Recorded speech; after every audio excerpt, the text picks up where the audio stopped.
Добрый день, глубоко уважаемые. Good afternoon, dear colleagues and guests. Today, the 31st of March, 2021, 3 o'clock Moscow time. Allow me to consider the Dissertation Council for the defense of the thesis of Paliy, Kristina Romanovna, for the degree of candidate of political sciences, scientific major 552, Political Institutions, Process Technology, on the topic Development and Implementation of State Policy in the field of preserving the architectural heritage of the constituent entity of the Russian Federation. On the example of Saint Petersburg, be considered, I would like to consider it open. I announce the technical break number 1.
Коллеги дорогие, прошу прощения.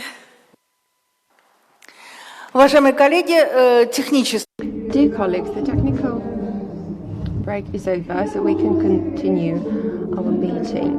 By the order of the Secretary of Saint Petersburg State University, Knyatov Alexander Valentinovich, I, Kribanova Galina Isakovna, Doctor of Sociological Sciences, Professor, the head of the Department of National Political Processes, was appointed the chairperson of the Dissertation Council. The same order approved the members of the Dissertation Council. Let me introduce them. Volkova Anna Vladimirovna, Doctor of Political Sciences, Associate Professor, Professor, Department of Political Administration, St. Petersburg State University.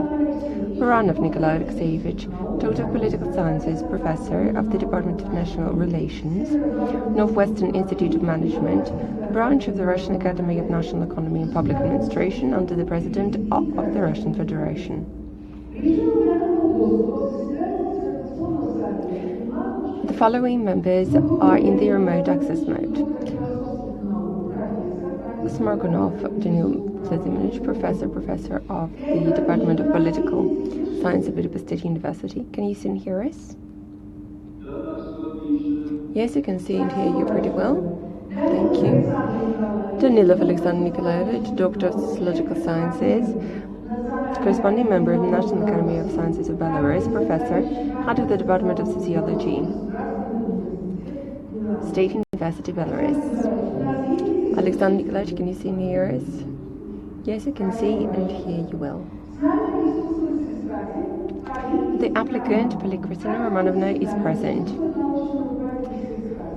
The scientific advisor of the applicant, the Doctor of Political Sciences, Professor of the Department of State and Municipal Administration of Northwestern Institute of Management, branch of the Russian Academy of National Economy and Public Administration under the President of the Russian Federation, Wolfovich Rebecca Mikhailovna. In order to improve the quality of communication, I would ask the colleagues in the remote access mode to turn off your microphones, but please don't forget to unmute when you're given the floor. I would also like to inform you that our meeting is being audio-video recorded and a live broadcast is being carried on the Saint Petersburg University website. Speeches are being simultaneously translated. On the screen of the live broadcast of the meeting of the Decision Council, the viewers might see an email to which, during the meeting, all the participants can send questions to the applicant, express their opinion directly related to the content of the thesis and the speech of the applicant, the current scientific discussion, and thereby take part in the scientific discussion itself. These questions will be sent to me by the technical services, and I'll voice them during the discussion. Questions should be directly related to the applicant's presentation and the content of the thesis. It is necessary to indicate the name, position, and place of work of the author of the question. Questions which are not related to scientific discussion of the thesis and the assessment of the thesis, as well as anonymous questions, will not be voiced. In accordance with the procedure for awarding the degree of Candidate of Science, the degree of Doctor of Science at Saint Petersburg State University, approved by the local regulations of Saint Petersburg State University, hereinafter referred to as the procedure, the meeting of the Decision Council is considered competent if at least 2/3 of the approved members take part in its work, by no fewer than 4 people. Our Decision Council consists of 5 people. All 5 are present, including 2 members in the remote access mode. Audiovisual contact is provided. Thus, there is a quorum. I'd like to ask an employee of the department for ensuring the activities of the Dissertation Council, that is the Curative Defense, to issue an attendance sheet. I established the following rules of the procedure for today's meeting of the Decision Council with the approximate duration of 2 hours. 1. The brief information of the chairperson about the applicant and the documents submitted by the applicant and their compliance with the established requirements. Answers to possible questions, about 5 minutes. Brief report by the applicant with the main provisions of the research, about 15 minutes. Questions to the applicant strictly according to the report, no more than 2 minutes per question. Applicant's answers, no more than 5 minutes. External reviews, if any. Speech by all members of the Decision Council in turn, with the assessment of the dissertation and the thesis, performance of the applicant, as well as with questions and suggestions to the applicant.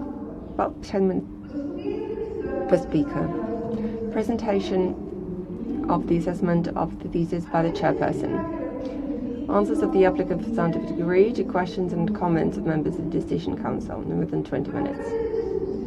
Open discussion. Speeches at the request of those present at the defense, with a brief statement of their assessment or of their questions to the applicant strictly on the topic of the research. No more than 2 minutes per speaker.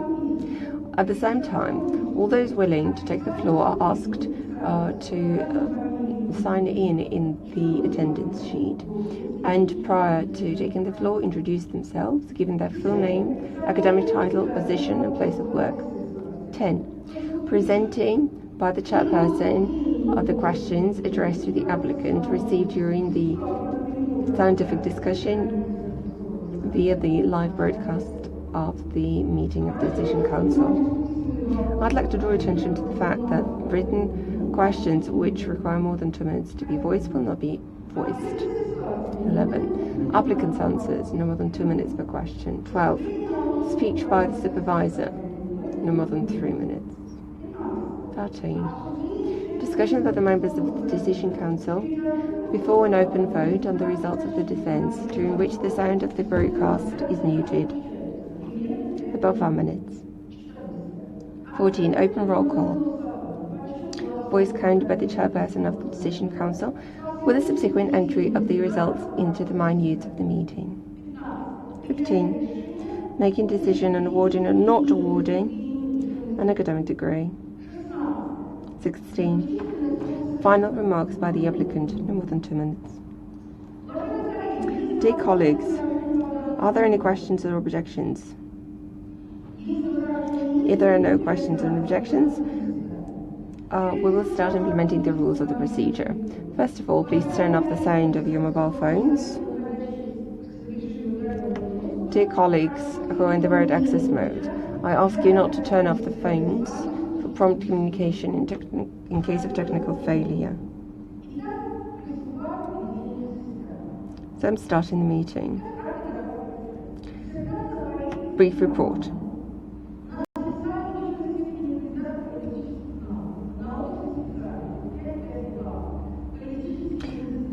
The thesis by Paliy, Kristina, Romanovna for the degree candidate of Political Sciences, major 552, on the topic Development and Implementation of State Policy in the Field of Preserving the Architectural Heritage of Constituent Entity, the Russian Federation, the example of Saint Petersburg, was accepted for defense by the order of the Academic Secretary of Saint Petersburg State University, dated December the 24th, 2021. Number of the order 12803/1. Paliy, Kristina Romanovna completed her thesis on the basis of the Northwestern Institute of Management.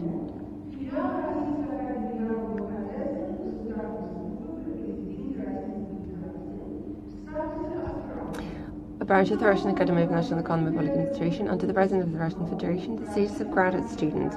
Her supervisor is Doctor of Political Sciences, Professor of the Department of State and Municipal Administration of the Northwestern Institute of Management. Branch of the Russian Federation of the Russian Academy of National Economy and Public Administration under the President of the Russian Federation, Wolfovich Rebecca Mikhailovna.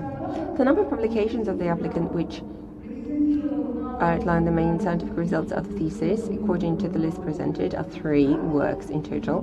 In peer-reviewed scientific publications from the list, improved 3 publications. According to the information I received from the curator, all the documents submitted by the applicant meet the requirements established by Saint Petersburg State University and are stored in the applicant certification file. The copies are also in the possession of the curator of the defense, who is now present at the meeting. Prior to giving the floor to the applicant, I would like to ask the members of the Dissertation Council. Dear members of the Dissertation Council, do you have any general questions to the applicant, including whether there is a need to voice the entire list of the documents submitted by the applicant for defense? No, there is no need. Thank you. Then I give the floor to the applicant. Kristina Romanovna, the floor is yours.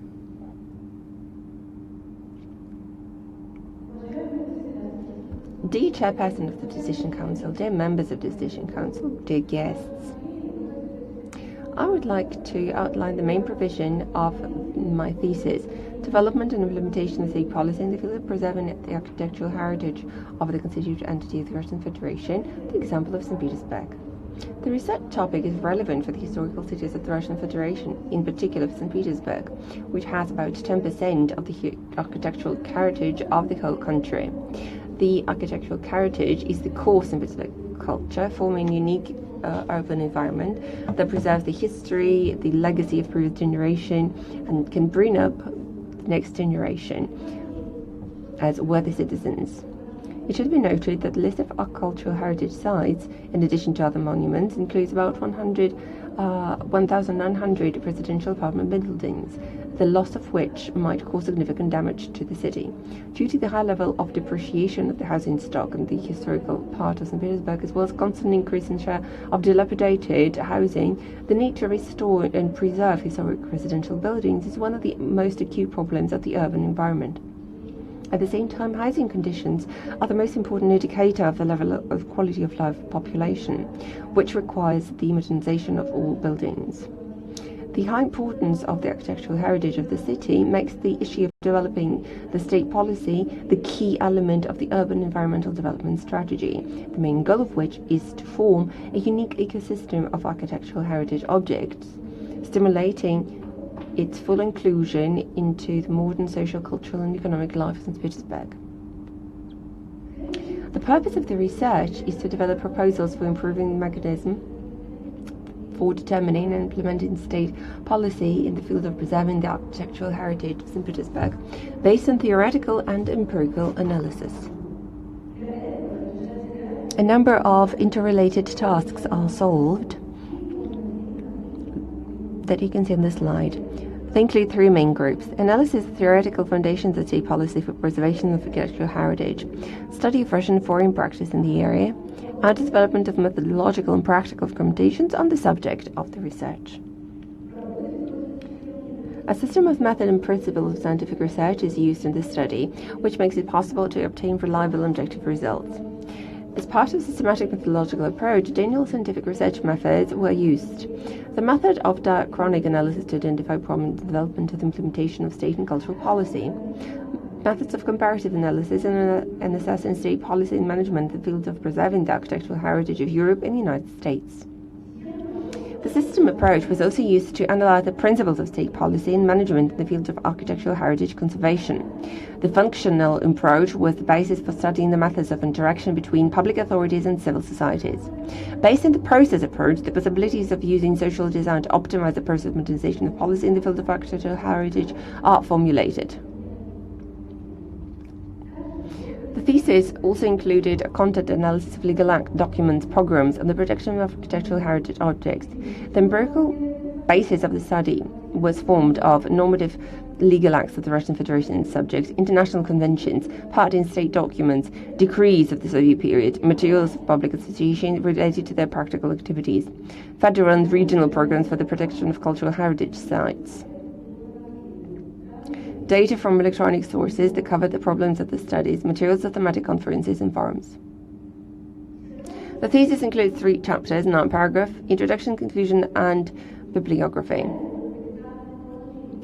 Next, I will talk about the provisions submitted for defense, which reflect the novelty of the study.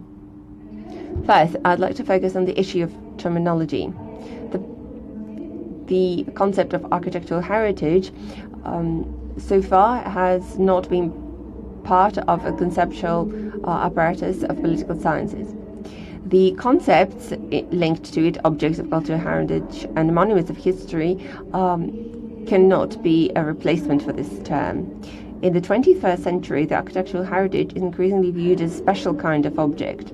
We propose the definition of architectural heritage as a category of complex, unique material objects that integrate within the urban space and perform certain spiritual, cultural, and socio-economic functions in a modern society. The proposed concept of policy on preserving architectural heritage is based on this definition. Endowing the architectural heritage with material value qualities, assigning special legal status to real estate in the historic part of the city, makes it a part of a system of creating a comfortable urban environment, which means it becomes a special object that needs effective state public management. Thus, the term architectural heritage should be a part of the concept for political research. The analysis of the dynamics of development of state policy for the preservation of architectural heritage in Russia clearly shows that the system of state protection of architectural heritage at various historical stages has also been a part of the political ideology of a particular era. The period was started in the 19th century. Political ambitions of the Soviet period were at odds with public opinion and did not recognize the value of many architectural heritage sites, such as cathedrals, for example. Change of political regimes led to the disruption of the monument protection system. It was necessary to create the political course anew, which could suit the certain historic period. The civic position was formed, a legislation was created, state system was created, main methodological principles were introduced. Lest there was the lack of a comprehensive approach. Very often civic society was not considered when restoring and preserving the architectural heritage. It is necessary to form a new effective model of state policy and management of architectural heritage objects in conditions of market economic mechanism, globalization, urbanization. The new model should be flexible and open to innovation, work through network structures involving not only administrative bodies but also civic society institutions. The main principles of the model include the following: decentralization of management based on the principles of subsidiarity, which require the adoption of managerial decisions within the framework of coordinating the interests of all actors, from public authorities to initiative groups. Powers and responsibilities should be shared. Increasing the role of public institutions in the process of making a managerial decision requires taking into account public interest in reaching consensus between the government and public organizations. Object of architectural heritage will be preserved if a population is interested in this. The development of new approaches to the budget processes highlight the involvement of as many stakeholders as possible. The development of mechanisms of interaction between public and private structures as well. Financing can be direct, thus through allocated subsidy and grant, as indirect, by providing tax exemptions. Increasing interest in the preservation of architectural heritage among all actors in the management process through a properly constructed dialogue is a condition for the formation of democratic cultural policy. In a democratic state, public should directly influence the processes taking place in the sphere of culture. The role of the state in the development and implementation of cultural policy becomes coordinating, associated with the establishment of mechanisms for interaction with various domestic and international structures. The fundamental position in the field of cultural policy should be based on encouraging the activities of society. When determining the policy of St. Petersburg in the field of preserving the architectural heritage, it's necessary to take into account the advantages of the city's independent subject of political decision-making, as in accordance with the status of the city of federal significance, which has broad powers enshrined in the Constitution of the Russian Federation. It is important in the framework of competitive interaction. At the same time, there is a problem of political and financial dependence of the regions and federal centers, which doesn't allow to fully build a policy of focusing on the specifics of the city itself and its unique character. In the process of implementing the policy in the field of protection of cultural heritage at the level of St. Petersburg, it's necessary to determine the limits of autonomy, identify the balance of political forces, and also delineate responsibility and jurisdiction between the Ministry of Culture, Russian Federation, and the Committee of State Control, Use and Protection of Historical Monuments and Culture. From the point of view of the principle of rationality, the powers and resources in the fields of protection of cultural heritage should be transferred from federal level to regional level and partially to local governments. Federal policies should aim at creating conditions, primarily legal ones, that allow the regions to use potential, increasing their contribution to the development of the architectural heritage system. It's necessary to realize that the preservation of architectural heritage of St. Petersburg is a necessary condition for the formation of the creative abilities of St. Petersburg residents, their upbringing, education, and intellectual development. The quality of the urban environment determines the improvement of human capital. However, in carrying out the transfer of powers, the federal centre should not withdraw from the political and financial system to the city, taking into account the gigantic scale of architectural heritage of St. Petersburg. The development and implementation of policy in the field of conservation of the architectural heritage of St. Petersburg requires special flexibility of the managerial system based on mutual interest, responsibility, division of function between state and municipal bodies, public institutions, together with maintaining the coordinated role of state bodies, as well as the consent of the above managing entities regarding the priority of policy goals aimed at timely resolution of problems in order to avoid irreversible consequences in the form of the loss of material cultural values of the city. The preservation of the cultural heritage of modern St. Petersburg depends on the ability of all actors in the process to reach consensus on the main issues of policy in the field of cultural heritage, preservation and protection, and the involvement of all groups of the city's population in the process of development and implementation. The positive experience of foreign countries that actually support the practice of joint management can serve a guideline for the first kind of promising development of cooperation between state authorities and civil society. This collaboration is considered to be participative collaboration based on partnership. The cooperation will lead to the democratization of the process. The system of protection of historical monuments, which was in place in European cities, is based on the system of public-private partnership. This partnership is considered an effective policy tool in the field of architectural heritage preservation. The cultural partnership successfully overcomes the lack of funding in the area by government agencies and provides the private sector with profitable investment opportunities. Public sector provides administrative support and provides tax incentives. Coordinated actions of the public, commercial, and non-commercial sectors is a good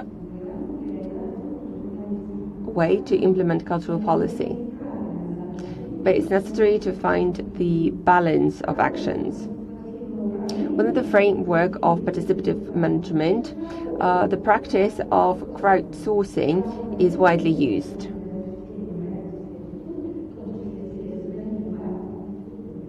Within its framework, the funds are raised by all the citizens, both individually and within groups. For effective implementation of activities for the conservation of architectural heritage, we propose integrated management model, which is a system consisting of three elements: legal framework, institutional structure, and resources. Legal framework determines the functioning of the system of public authority administration, empowers the participants in the process of carrying out specific actions. It's necessary to regulate the process of compiling a register of architectural heritage objects, the principles of their protection, conditions of intervention in the process of their operation authority. It's equally important to formulate provisions related to the integrations of the principles of sustainable development of the territory of St. Petersburg and the actions aimed at providing intensive cooperation with all the participants. It is necessary to create the decentralization of the process and making the policy closer to the objects of architectural heritage, also using different instruments of monitoring. Institutional structure is to facilitate the planning and the move towards the activities to preserve and conserve the monuments. It includes the elements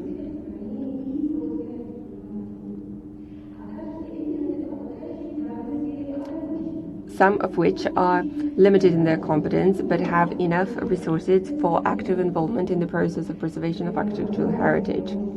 For example, educational and scientific organizations, financial organizations, as well as public groups. The resources needed for the implementation of the institutional structure can be divided into personnel, financial, and intellectual.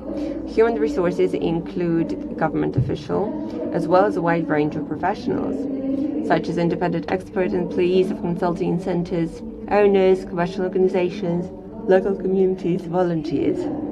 All of them are involved in the preservation of architectural objects on a permanent basis, on a voluntary basis. Financial resources can be fixed or variable. from different sources or be a combination of the two above options.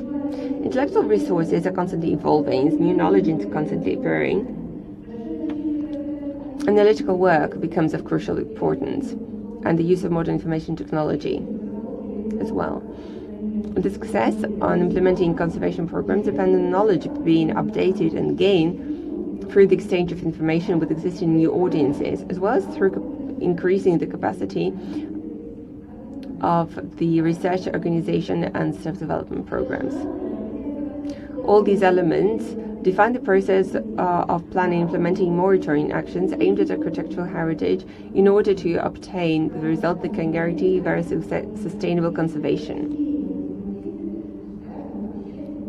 Within the framework, the quality of management is ensured by the growing role of cooperation between the state, public and private structures, as well as focusing not only on the intrusive power structures, but on the social and economic needs of the civil society. One of the serious problems is the problems of the involvement of local governments in Saint Petersburg in the process of implementing the policy to preserve the architectural heritage of the city, including the local authorities in the process of public administration objects of architectural heritage. Empowering them with appropriate powers will help increase the efficiency of the process. It is necessary to reconsider the degree of participation of local self-government bodies and municipalities in St. Petersburg in the implementation of the protection of historical and cultural monuments. It is advisable to expand the powers of local self-government bodies in the field of protection of architectural heritage by introducing amendments to the current legislation and concluding agreements between state bodies and local governments. Municipalities might also organize the process of identification, monitoring, providing expert audit, as well as giving consultations, considering the monuments which are within the boundaries of the municipality. It's also necessary to take into consideration the interests of the residents of a municipality, with each having equal opportunity to express their opinion. It's required to reconsider the role of municipal districts located within the boundaries of the historical districts, which should approach this issue more independently and responsibly. It's possible for the municipalities to cooperate within the boundaries of the districts, including the local administrations, whose competence might include the collection and exchange of information on the state of architectural heritage objects.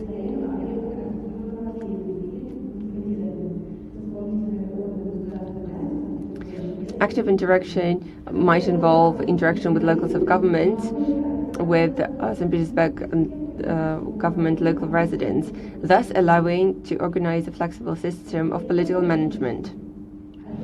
To sum up, I would like to say that architectural heritage, on one hand, embodies the connection of the past, present, and future, allowing the person to develop, evolve. On the other hand, it should form a comfortable, harmonious, favorable urban space. Accordingly, the architectural heritage is the key to solving the spiritual, cultural, and socio-economic problems of the modern society. The guarantees of preservation of architectural heritage lies in the improvement of public policy based on the actual capabilities of state authorities, local government, public organization, and under the current socio-economic condition, taking into account the specific traits of the city. Development of flexible methods in management of architectural heritage objects will be able to respond to the emerging challenges of the economic, social, cultural development of Petersburg. Since the city is not the sum of real estate objects, but an environment space in which new approaches to an open dialogue between government and civil society can be developed. The study shows that there is a possibility to find a plethora of solutions in case authorities are ready to cooperate with the citizens, which creates an atmosphere of political trust and contribute to the transformation of the urban environment, take into account the need to preserve the unique historical appearances of St. Petersburg. Thank you for your attention. Thank you very much. Dear colleagues, members of the Dissertation Council, do you have any questions strictly on the report or on the content of the thesis? You have no more than 2 minutes per question. Nikolai Alexeyevich, please, the floor is yours. Kristina, your work is dedicated to Major 552. My question is related to politics. The issues of cultural heritage, are they discussed on the level of the City Duma of St. Petersburg? Which decisions were taken? And your offers, as for your offers, how do they coincide with the viewpoint of the modern political powers of St. Petersburg? That's for my first question. The second question is, did you discuss your proposals at the executive or legislative level? As for the first question, I would like to comment in the following way. I considered the viewpoint of state authorities, the idea of preservation of heritage, but at the level of the assembly, there are no documents to the topic. I took into account the policy of the vice governor, who is responsible for the heritage preservation, but there were no documents. Mostly these are the documents in the committee on preserving the monuments, and the committee on construction has open documents on restoration, reconstruction, and the committee on preservation of monuments provides programs concerning the preservation of cultural heritage. The above-mentioned committee includes several bodies. Thus, the majority of decisions are analyzed on the level of the committees. It's in addition to the second question. Why did you choose such a topic?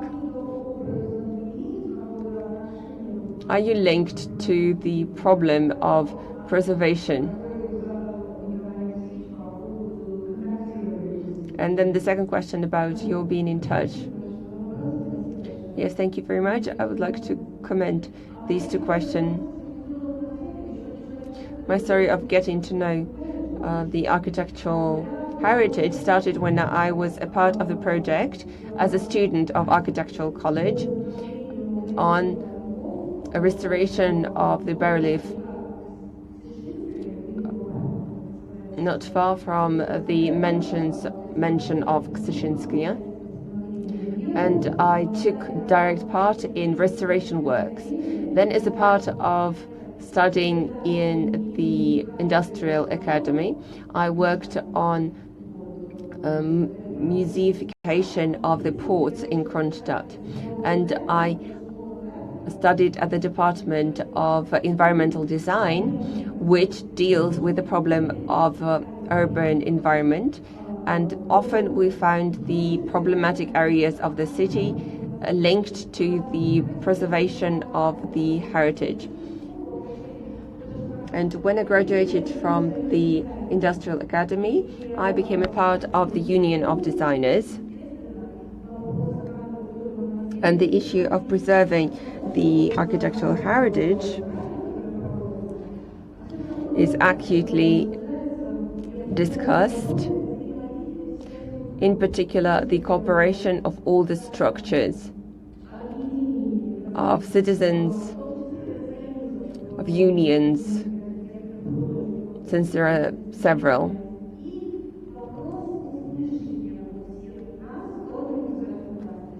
And whether the state authorities hear or take into account what is being done. As for legislative and executive bodies, I directly am not involved in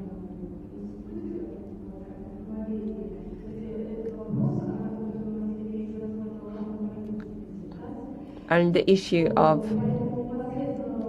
protecting the heritage was also part of my master's degree. I was a member of the Committee on the Preservation Architectural Heritage in the Commission on Regulating the Conflicts. So I was aware of certain programs this way. Any more questions? Kristina Romanovna, my question is the following. In your thesis, you say that together with the term policy in preserving the architectural heritage, it's necessary to talk about architectural heritage, not cultural heritage. And you introduce this term into political sciences. Is it possible later on to develop sculptural heritage and art heritage?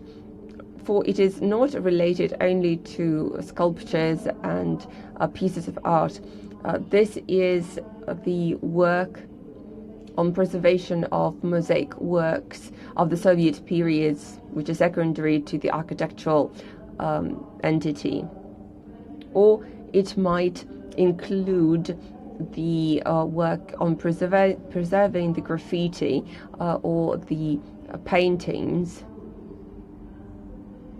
From this point of view, is it perspective to identify further fields of heritage, or architectural heritage is too specific and it is well grounded why it's necessary to use it as a special term?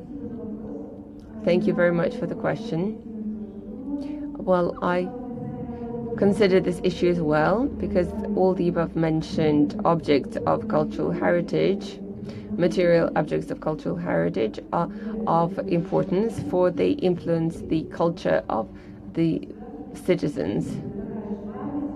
For it is the same memory, it is the same historical value which forms a person and forms entire generations. But nevertheless, why I stress architectural heritage as a separate category? Since the objects of architectural heritage influence the quality of life of population. This is the place where we live. This is where we work. It includes the cultural objects. The shrines of knowledge are our architectural heritage, and it influences our quality of life. Thus, it is necessary to say that this is a separate category, for it has more functions than social function and cultural function, because it includes economics and politics as well.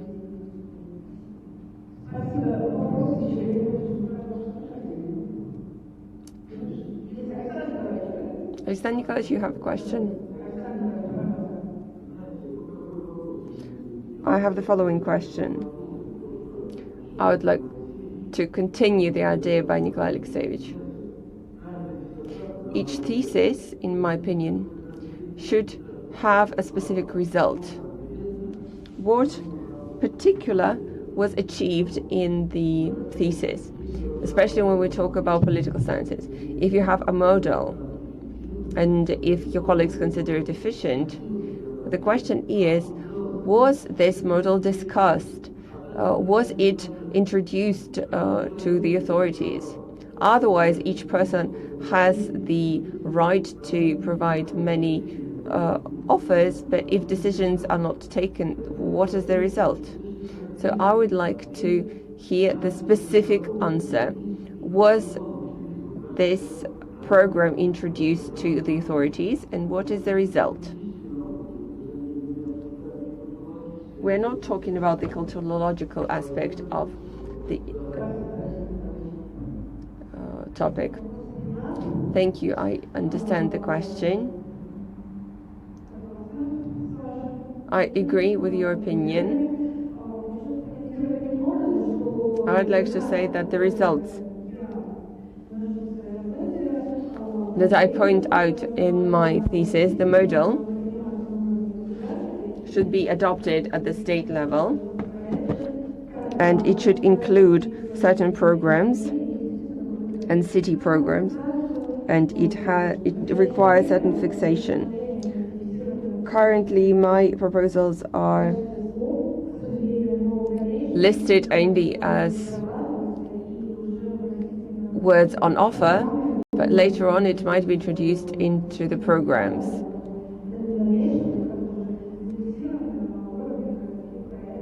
And my models might be taken into account for projects.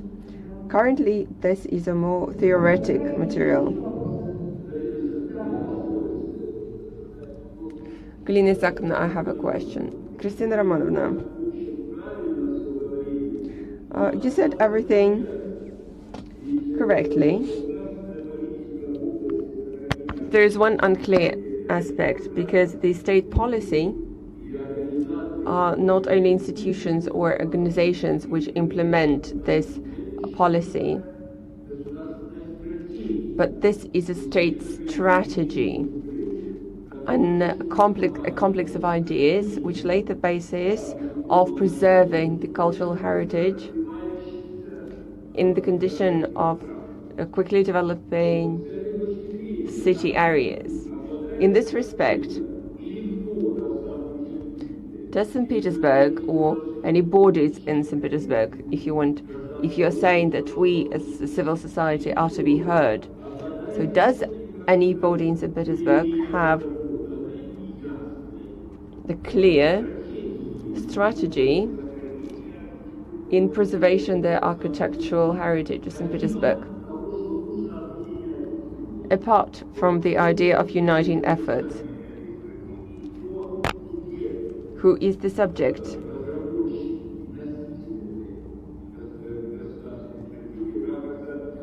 Within the framework of St. Petersburg, at least.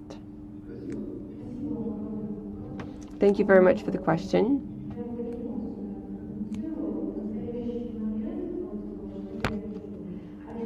Currently, there are separate levels in the city. Executive authorities existing on its own, municipalities existing on its own, and civil society existing on its own. And the interaction is not considered neither in short-term nor in long-term perspective.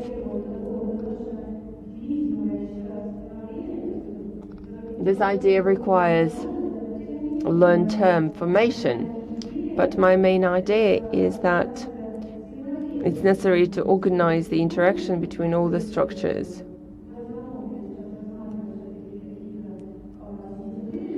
I mostly view network resources because we live in the digital era and this is highly pressing. So I'm thinking about uniting all the resources. And it should be organized on the level of the city.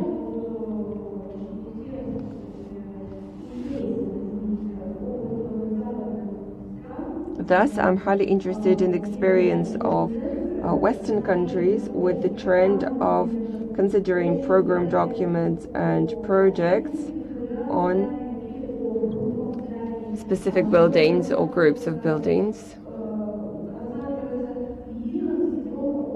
that are viewed within the unified network resource. It is not important who poses the project for discussion. The project is considered in a comprehensive way with further voting procedures.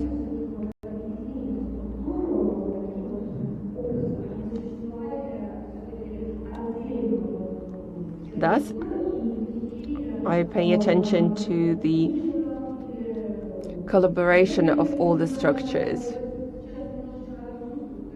Currently, there is no interlevel communication and interaction, and I think that it is necessary to unify it on the level of the city.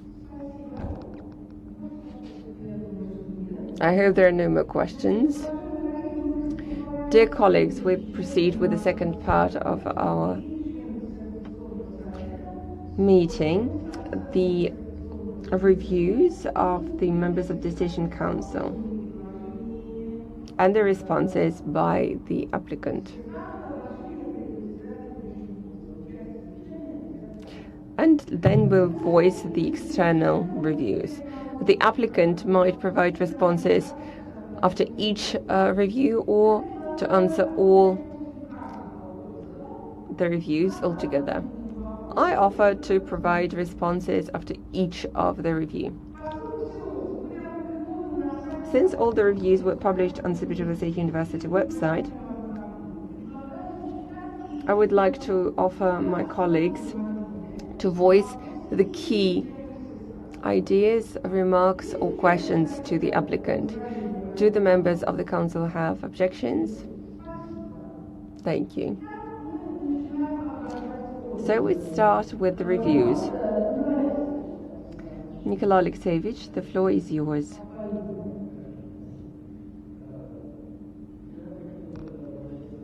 I would like to begin with the idea that the issue of architectural heritage is a part of cultural policy which is important and pressing.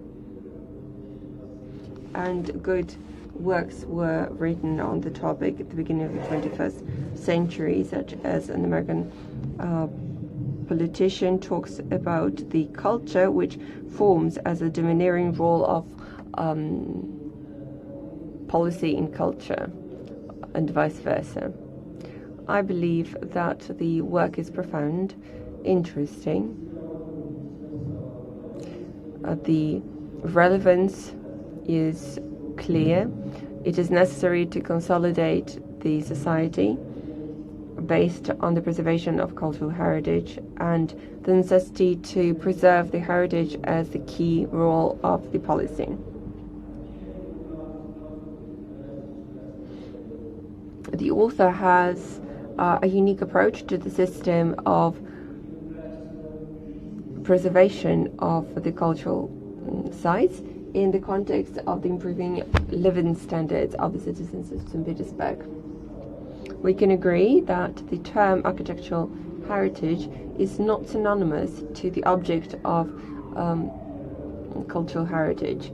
Thus, I believe that architectural heritage can be viewed as a unique material value, not spiritual value, which is a part of a comfortable state environment. And the models analyzed by the authors are of scientific interest, which might serve a basis for reform in Russian Federation. The model offered by the author is highly interesting, and the scientific novelty includes the introduction of the term architectural heritage, the characteristic of the mechanism of cooperation of state authorities and public and citizens, the description of the model of state monitoring, and practice-oriented recommendation to develop this strategy in the field of preserving architectural heritage. Thus, new theoretical material was obtained to solve the theoretical methodological task in the implementation of our policies in Petersburg in the field of preserving the architectural heritage.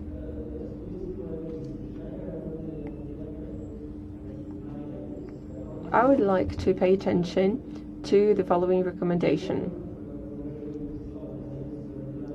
According to Vladislav Nazemtsev, one of the most original works in the beginning of the 20th century, devoted to the influence of cultural factors on political processes, is a monograph by an American political sciences, Sheila Ben-Halib,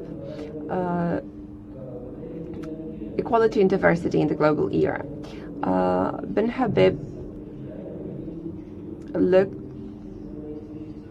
examines the claims of culture to participate in political processes, arguing they need to take into account the cultural identity of the interacting parties, take into account the complexity and diversity. It seems that well-known political sciences would contribute to an increase to the heretics of decision research. The work also focuses on the documents and the production of the cultural heritage, the political subtext of the problem under considerations of interest, the activities of representative authorities, civil society institutions, their influence on federal and city politics. The author lists various organizations, foundations involved in cultural policy, but does not refer to their practical activity, the actions they carried out to defend cultural heritage sites. It would be desirable to analyze the program of political parties in the context of the topic under consideration, the example of Saint Petersburg, or on a national scale, for example. And the work does not consider issues of interaction with UNESCO, information of state and city policy aimed at the protection of architectural heritage. Such interaction acquires increased relevance due to the inclusion in 1990 of the object, the historical center of St. Petersburg and related groups of monuments in the UNESCO World Heritage List. Nevertheless, the above-mentioned disadvantages do not have a negative influence on the general overview of the thesis, and are rather recommendations for future work. Thus, the thesis by Paliy, Kristina, Romanovna on the topic development and implementation of state policy in the field of preservation of architectural heritage on the example of St. Petersburg, complies with the main regulations of the Order St. Petersburg State University. And the applicant Paliy, Kristina Romanovna, has been awarded the scientific degree of the Category of Political Sciences, major 552, Political Sciences, Political Institute Processes, Technologies. Points 9 and 11 were not violated. Nikolai Klitsch, thank you very much. Kristina Romanovna, you may answer the questions. Nikolai Klitsch, thank you very much for your review. As for the first remark, I got acquainted with the review of Doctor of Economics in Zemtsev Vladislav Leonidovich on the book of Yale University Professor Sailor Ben-Habib, Claims of Culture, Equality and Diversity in Global Era. Indeed, the point of view of the author of the monograph on the role and place of culture in political sphere is very interesting. For my further research, I'll take into account the views and ideas of this well-known political scientist, take into account the concept of multiculturalism as well as deliberative democracy. Concluding my answer to the remark, I'd like to quote Professor Ben-Habib. Conducting complex cultural dialogues in the condition of global civilization is now our destiny. And I fully agree with this idea. However, it should be noted that the above-mentioned work is more of a philosophical work on the relationship between culture and civilization, which could have taken us too far from the topic. As for the second question, more examples of practices, activities of the City Protection Group are given in paragraph 2.3, political problems, process preserving the architectural heritage of St. Petersburg. On page 82, it is written that several dozens of lawsuits have been initiated by activists with demands to invalidate permission to build new residential complexes in protected areas, prevent the demolition or change of space planning decisions of historical buildings, return the conservation status, and so on. They give an example of a situation where the city defenders were able to obtain through the court the recognition of a legal permission to build an elite residential complex on the site of Ufa copper boiler plant on the 8th Sovetska Street, and preserve the external appearance and valuable elements of the interior of Minian Mansion. On page 85, the opposite situation is described when activists who discovered the demolition of the Krasny Bakery tried to stop it, but unfortunately most of the building was demolished.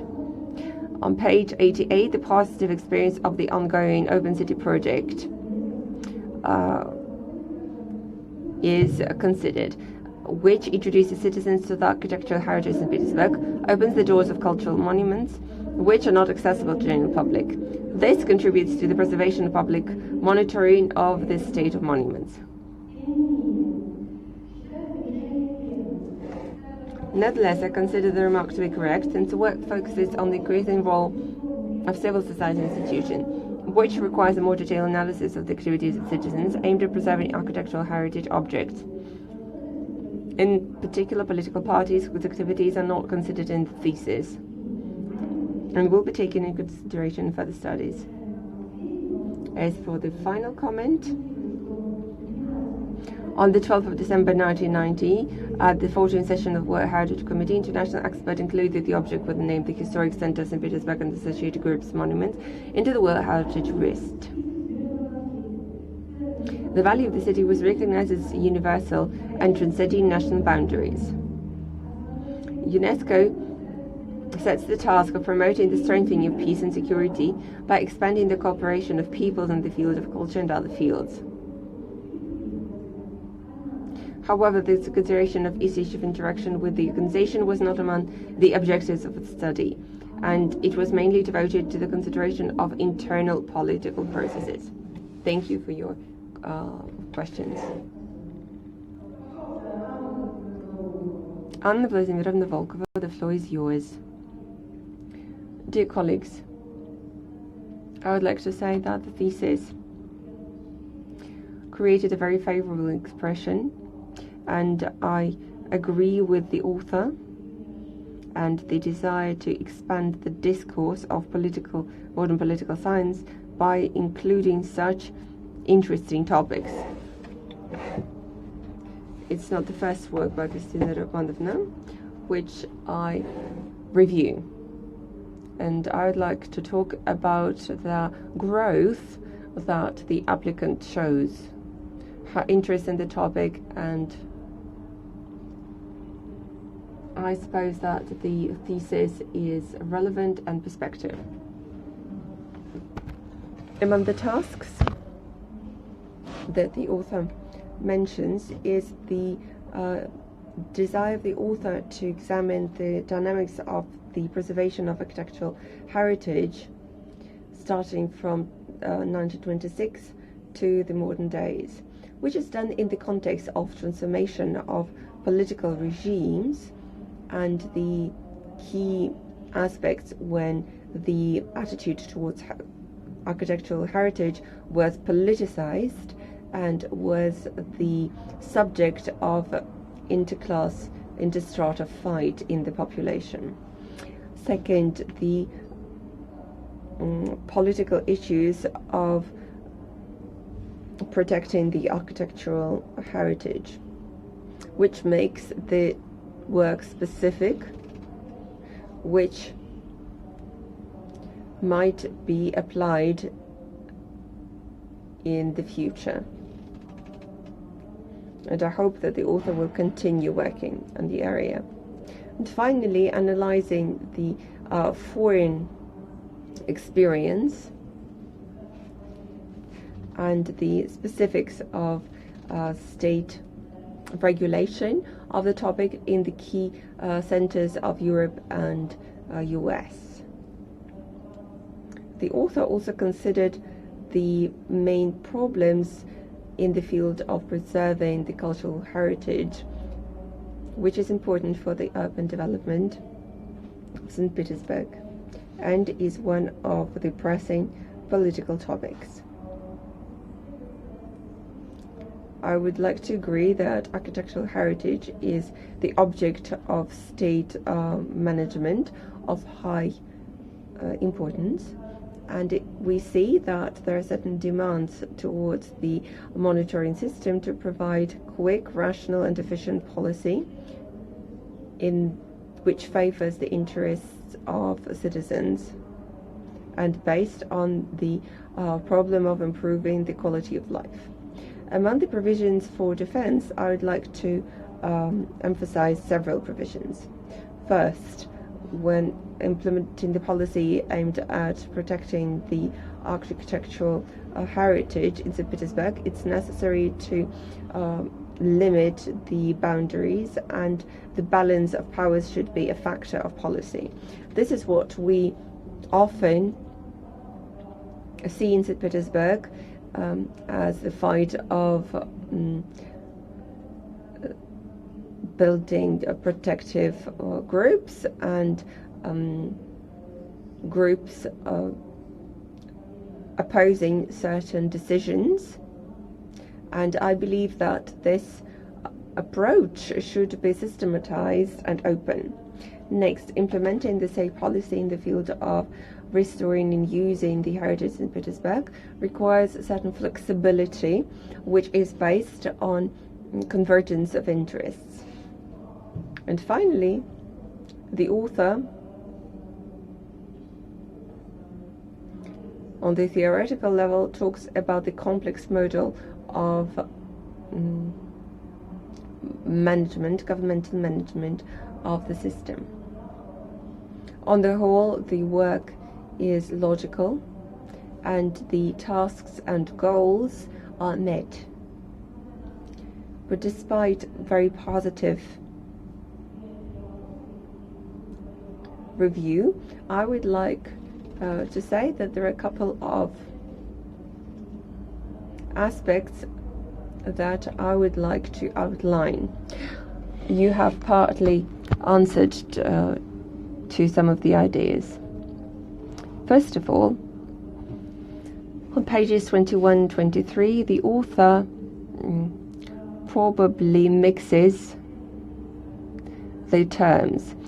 When giving the definition of architectural heritage, the author talks about close concepts, but cultural heritage, cultural values are much larger, broader concepts.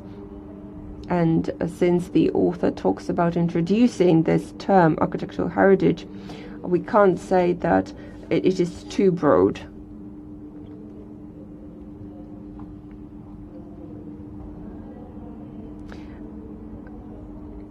And management of architectural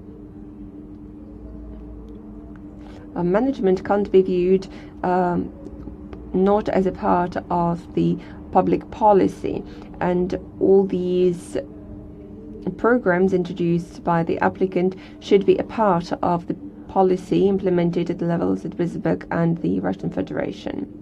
Architectural monuments have their specific, and their management should be reconsidered in the modern era, especially when we talk about interesting ideas.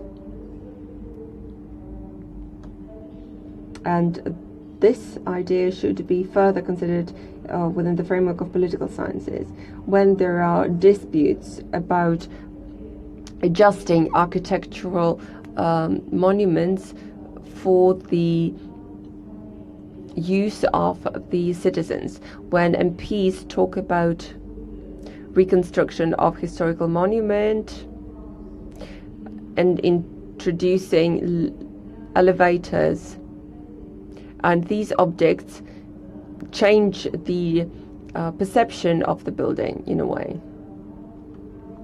The term of policy and management, in my opinion, are used by the author in different context.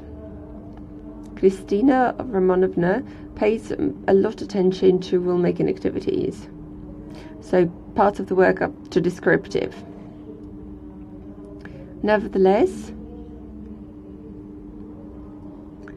such structures in St. Petersburg have been ambiguous, and there were a lot of scandals and uproars, as the case Nataga versus Resnick, when the public influenced on investors and the objects are now in poor condition and nothing can be done. And as for the participation of municipal bodies in expertise in relation to architectural heritage and provision of consulting services on the preservation of architectural heritage, a number of municipalities, especially if we talk about Liteyny district or Vladimirsky district, situated in the center, which has a lot of heritage monuments, are rather problematic municipal districts, and the work of your municipal district is conflicting.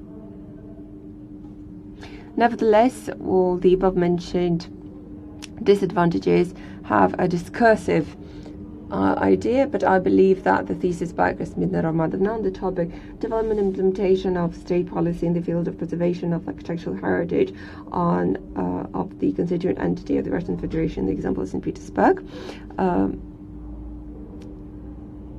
is of high quality, and the applicant has been awarded the scientific degree of the candidate of political sciences. Thank you, Anna Vladimirovna, for your view and for your remarks. As for the first comment, I agree with your comment. Indeed, in paragraph 1, chapter 1, there are certain questions to the definition of the term architectural heritage and its relationship with the concept of cultural heritage. Not precise phrases were used. But the work done was largely aimed at identifying the specific characteristics and properties of architectural heritage, which make it possible to include it in the political processes taking place in the life of modern metropolis, which influence the rationale for using the concept declared in the topic of the dissertation. As for the second question, politics and management are certainly two interrelated areas aimed at the limitation and protection of freedoms and rights of citizens, maintaining order, stability, and security. But in the thesis, I divide these concepts. Thus, politics is considered a single system which includes power structures, managed object, as well as the processes of interaction between them. Management is considered a certain type of activity of civil servants aimed at the implementation of policy. When it comes to civic participation, it would be more appropriate to have used the term public policy. As for the third remark, for several years I was a member of the Commission on Compliance with the Requirements for Official Conduct of Civil Servants of Saint Petersburg and the Settlement of Conflicts of Interest. So I understand the importance and relevance of the direction of combating corruption. On page 80, I list corruption as one of the many problems. Indeed, combating corruption is an essential prerequisite for improving public administration in the field of cultural heritage protection.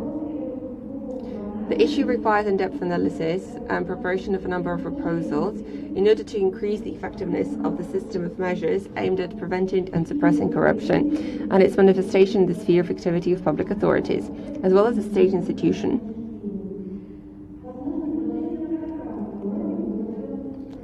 It's possible to propose a program at the city level combating corruption in the field activities of the State Protection Department, which includes provisions for ensuring information openness and transparency of the activities of public authorities, strengthening ties with civil society institutions in the field of combating corruption, anti-corruption education, propaganda, information of negative attitude towards corruption and its manifestation, conducting anti-corruption examination as well as anti-corruption monitoring, including the analysis and generalization of information about the facts of corruption, as, for example, in the case of Natagi, thanks to Anna Vladimirovna.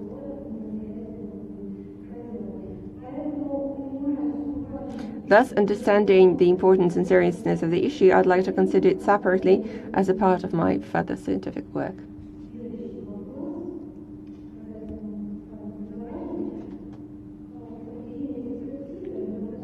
When conducting the expertise, as well as providing consulting services, I would like to emphasize that I focus on this proposal for the following reasons. On page 96, I give an example of an advisory group that function in every London borough, and they offer advice on the maintenance, repair, and conservation of buildings, including the buildings of historical and cultural interest. Volunteer members of the group consists of local residents, professionals from various fields, including architecture, urban design, landscape architecture, and planning, who have the necessary knowledge in the field of preserving the historical environment. Their tasks include monitoring buildings and finding solutions for abandoned buildings. They have legal authority to send notice to owners of buildings classified subject of architectural heritage, demanding urgent repairs.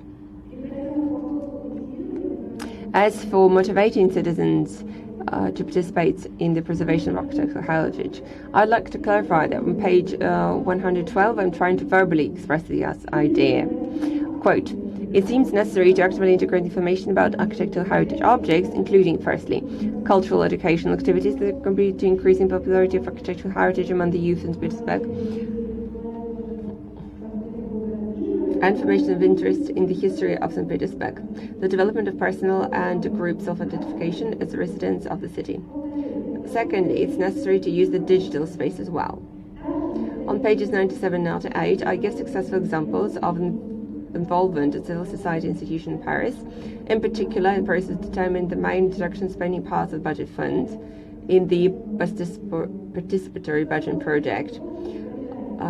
The aim of which is that Parisians propose city-scale projects or projects on the scale of their districts, after which an open vote is held on a special website,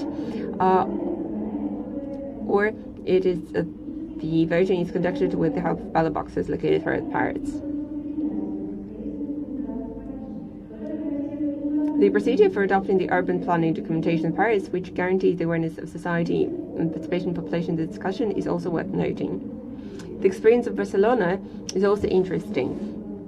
On page 99, I say that in order to promote a dialogue between the government, business, and population, a digital platform was created, which is a portal for discussing and promoting investment projects.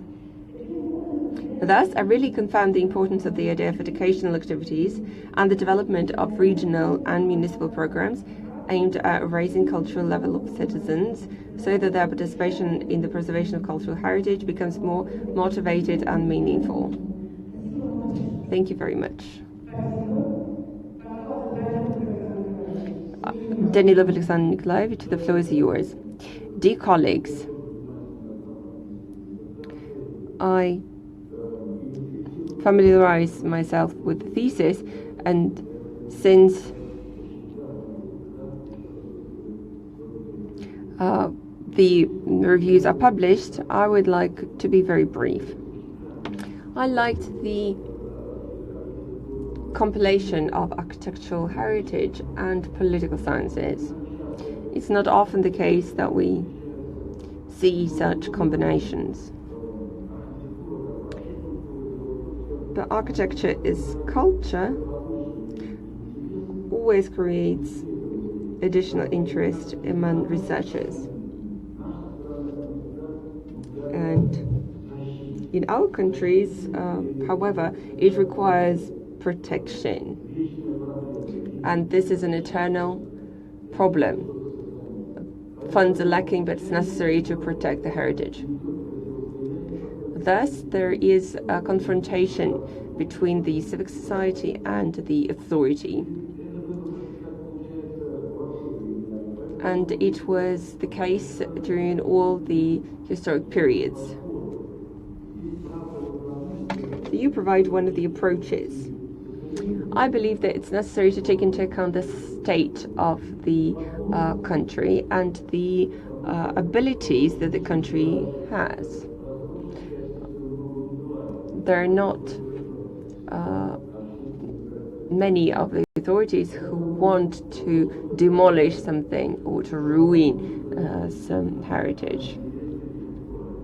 Thus, the thesis is novel and relevant.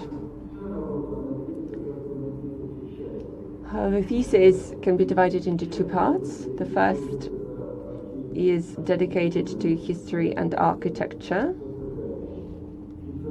and the second part is directly related to management. In the first part, we can see a very clear outlining of the issues. As for the second part, in my opinion, there is a more descriptive approach. It's necessary to do this and that. If we talk about scientific work, we cannot use the word "it is necessary." It is necessary to prove that it is necessary.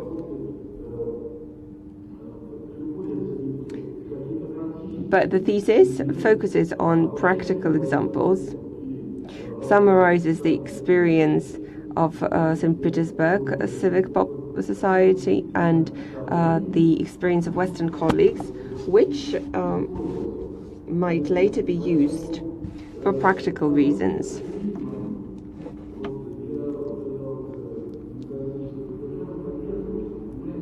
I agree with my colleagues.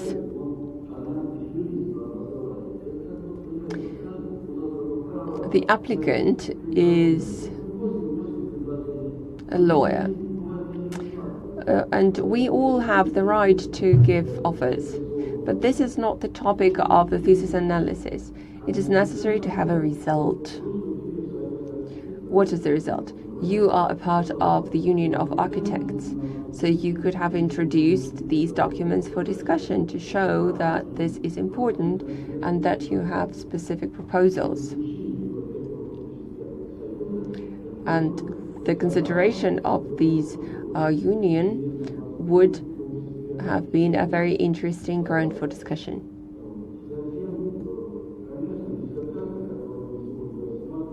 The thesis what we are considering today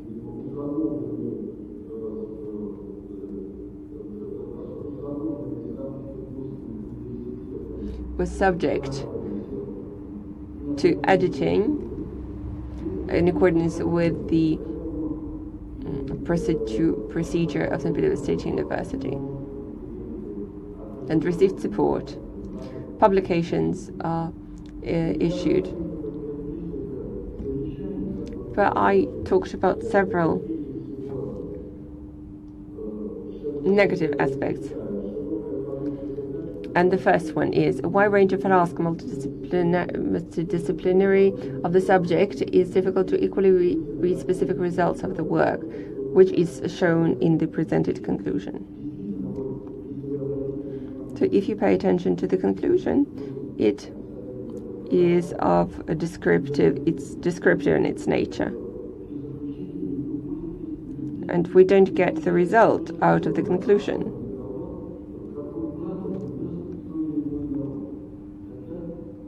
And we don't see the influence of the author on the science. Secondly, not enough attention has been paid to the practical content of the same management model in the field of architectural heritage conservation. The thesis is dominated by a descriptive style of presentation of the material, which often makes it difficult to perceive the result achieved, including blurred wording.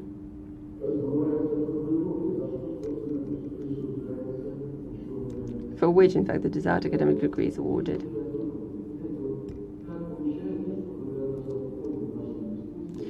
Within our discussion, when we asked questions, we didn't get the specific answers to the questions. There was a very interesting question on strategy, but the answer was blurred. Each thesis, especially in such scientific major, should be more specific. Nevertheless, despite the flaws of the thesis, I would like to say that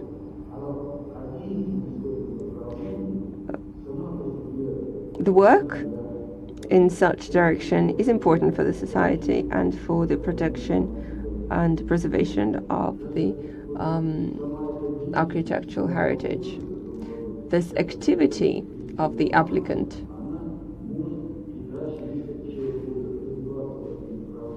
might in future serve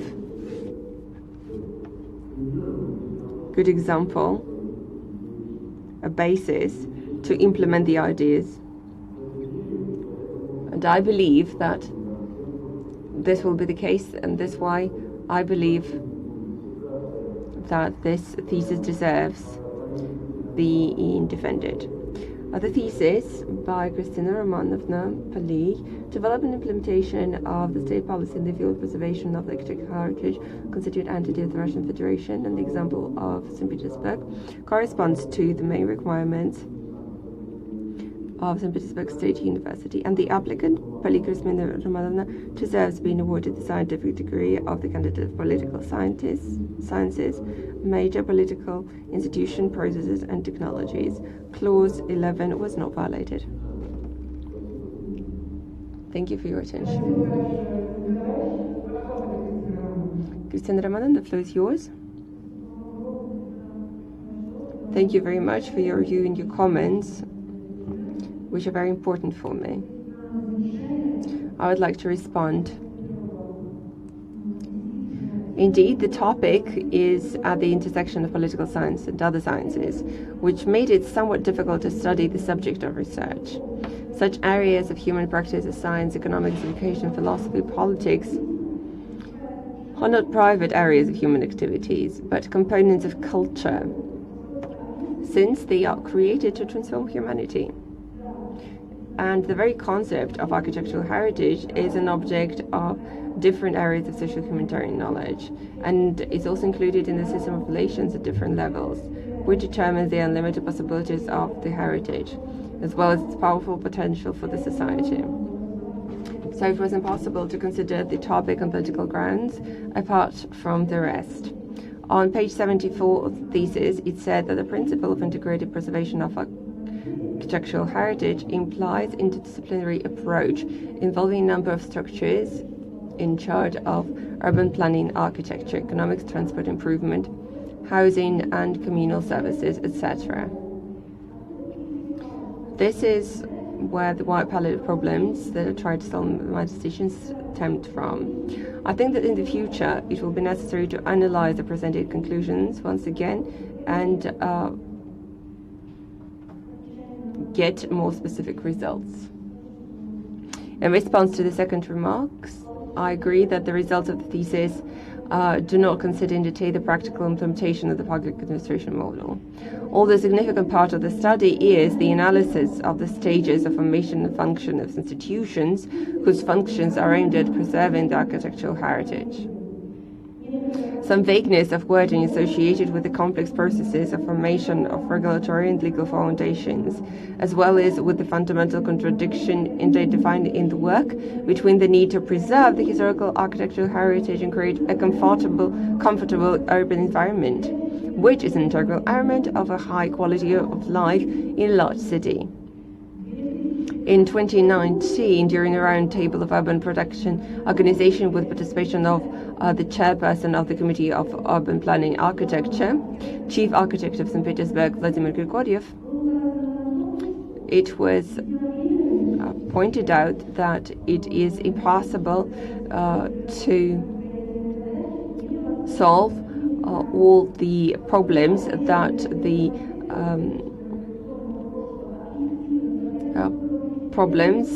planning problems exist, since it is necessary to pay attention to evolutionary path. And when discussing urban planning problems, the necessary legal aspects are not always taken into account.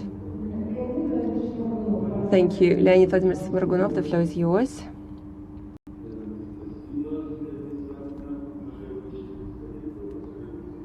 Thank you, Galina Iksatovna, a scientific advisor.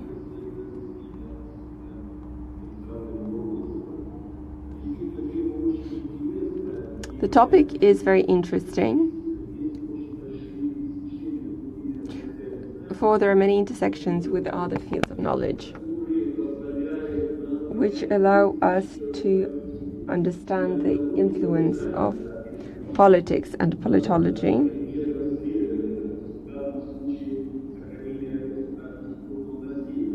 which is the preservation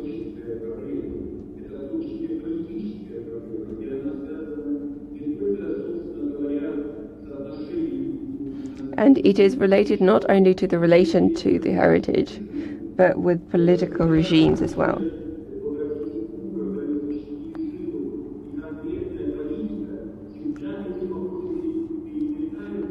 These issues overlap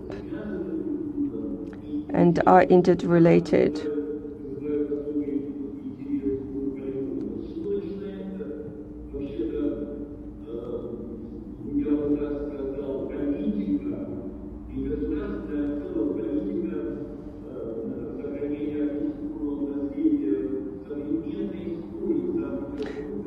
And the modern history of St. Petersburg is related to that.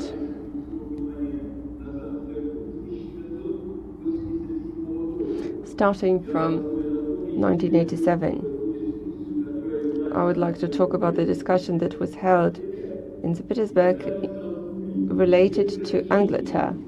Two strategies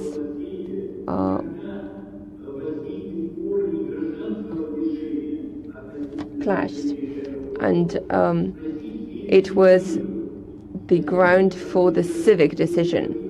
Is it necessary to restore and renovate, preserving certain architectural factors, or to demolish?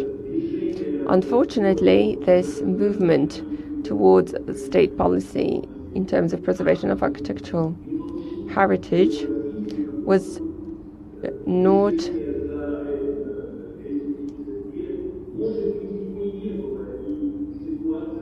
highly popularized in St. Petersburg, and the situation is still at the level of 1987. Nevertheless, the problem exists, and it is there that the conditions that specify the problems of the modern policy originated.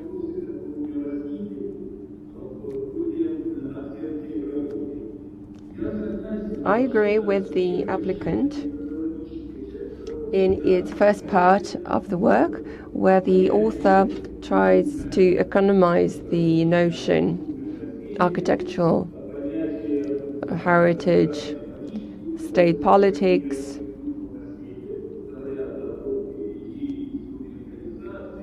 talking about instrumentalization and so on. And when the author considers architectural heritage, there is linked to real estate. This positive aspect in appraising the state policy in general, in terms of culture and architecture, was not further developed by the author. Maybe it is the axis around which the strategy of state policy revolves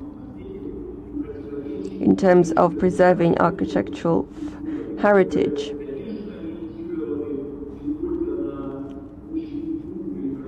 Which focus not only on general cultural problems, but on economic problems of the development of the city and descent of the city from the economic point of view. Состоит оселу проблематизации. К сожалению. Maybe this is the cause of problematic. The author did not expand this problem well enough to provide a methodology.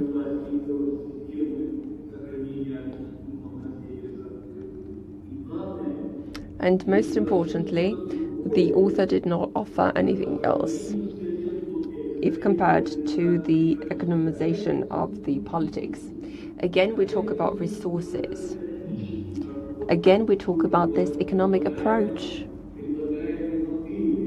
to the proposed model of implementing policy.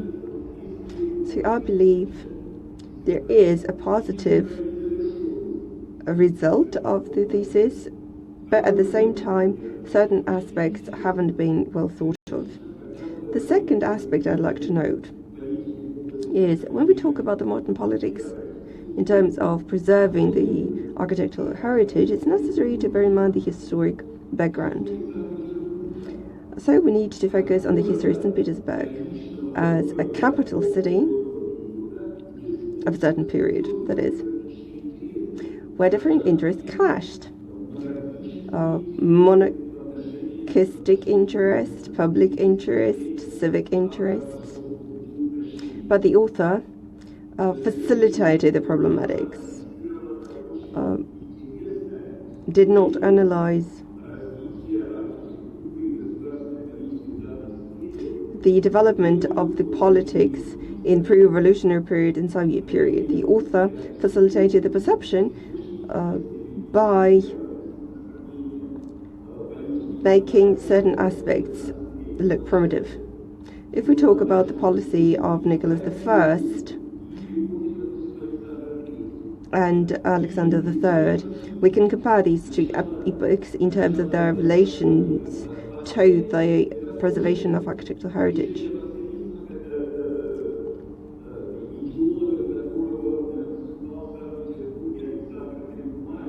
The movement, the ideologist of whom was Alexander Benoit, who was criticizing the policy of the time. This influenced the perception of how this policy of preserving architectural heritage can be achieved. But unfortunately, the author did not focus on these aspects. Thus, a historical overview was not a methodological basis, but rather primitive part of the description. It would have been better to show the continuity, historic continuity, and see the line which is of key importance for the preservation of its heritage. Next, the regional system on implementation of the policy of preserving architectural heritage. It is possible to agree with the general problems that the author raises in the thesis. The division of powers between different levels of authority, the necessity to have a systematic approach, the necessity to use civic associations, and so on and so forth. In this respect, the descriptions of conflicts are well grounded, but the author does not draw any conclusions from the conflicts, apart from the fact that it's necessary to take into account the opinion of the society. As for description of the system of the state management in the field of policy, I believe that we don't get the systematic understanding of what actually exists.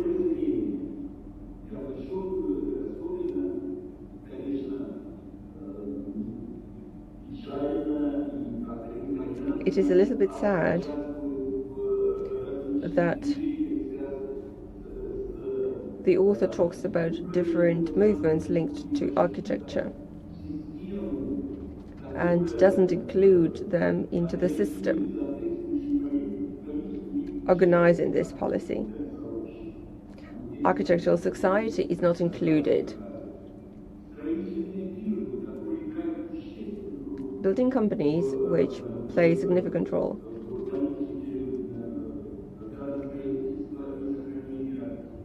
in the policy of building. City society as a community and the spirit of community which creates a certain approach. Certain state structures were left out by the author. Committee on Construction, advisory boards which focus on the development of architecture in the city. On the whole, legislative assembly is not mentioned. Governor as the head of executive board, as the head of the region. The government of Saint Petersburg. These are very important structures, institutional structures,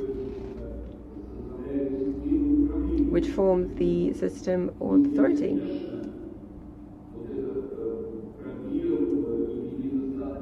And of course, one flaw of the thesis is the ideology, the idea of the strategy. What is the strategy of different structures involved in the implementation of the policy? The author says that on behalf of state authorities, there is a bureaucratic approach. But what is behind this bureaucratic approach? It is not clear. If we talk about the general idea, maybe economic approach can be seen behind the bureaucracy, or there is a structural approach. It has to be analyzed, but it was left out. And the final chapter, as for the proposals, I agree with the general ideas of the complex model, identification of the ways that the ways of monitoring. It's necessary to create the institutional structure. It's necessary to have the resources to monitor. The question is, what kind of resources? Only financial resources or any other resources? I can say the following, that I support these ideas from the point of view of the general logic. At the same time,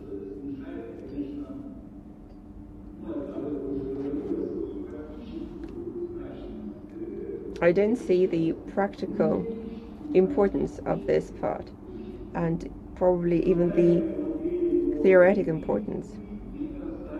The norms and principles are not related to the specific situation in St. Petersburg. They are too general, and they are not directly related to St. Petersburg. I look at paragraph 1 about the civic society as the subject.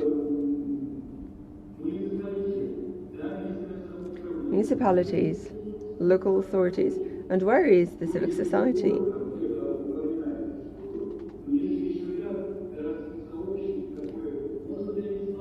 There are several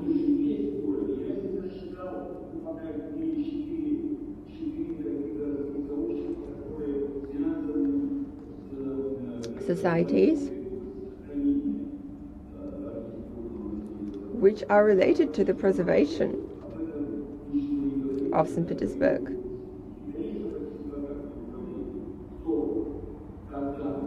Who and under which situation participated in the forming system? The thesis is a research work. The conclusions are well justified and are substantiated by empirical research. The author, on the whole, followed all the necessary criteria. Of course, a certain task was solved.